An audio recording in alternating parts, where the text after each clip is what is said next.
औरनाळ भडगावच्या रानामध्ये मामांची बकरी होती. त्यावेळी माणगावचे काही लोक मामांच्याकडे आले.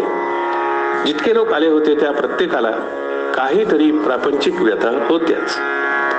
त्यातला खानू जो हा मामांना म्हणाला, देवा, आमच्या दादाला बरं वाटत नाही, फार आजारी आहे. मामा म्हणाले, अरे तुझ्या दादाला बरं वाटत नाही, मी काय करू? मी काय वैद्य आहे का डॉक्टर आहे? माझ्याजवळ गडी नाहीत, माझ्या बकऱ्यांना चारा नाही, माझ्या बकऱ्यांची कातरणी करून मला खालच्या मुलखाला जायचं आहे. खानू, मी तरी काय काय करू सांग? बर, तू एक 6 महिने येतोस का माझ्या बरोबर? खानू निरुत्तर झाला. दादा मरणाच्या वाटेवर, माझ्या मेंढरांजवळ कोणी नाही, पेरणीचा हंगाम आहे आणि मामा म्हणतात बकऱ्यात थांबतोस काय? हा काय मामांचा आमच्या दादावरचा इलाज आहे का? असा विचार करतो ना करतो तोच मामा म्हणाले, खान्या काय झालं?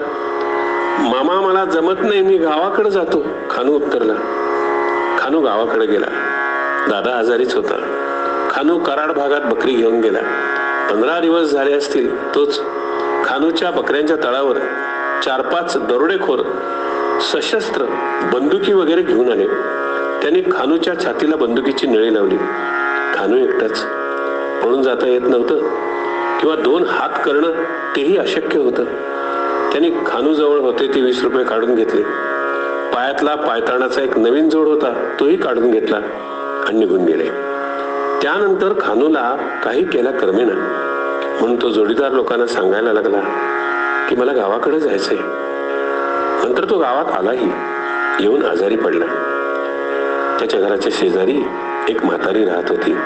ती सारखी म्हणायची, खानू, मला मामा कुठं आहेत ते दाखव.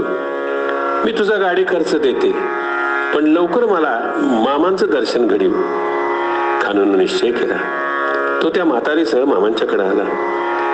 त्याला पाहताच मामा म्हणाले, छातीवर बंदुकीची नळी लावली आहे, खटका अजूनही ओढलेला नाही ना?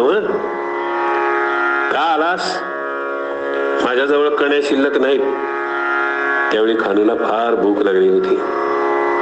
तो मामांना म्हणाला, नसू देत कण्या.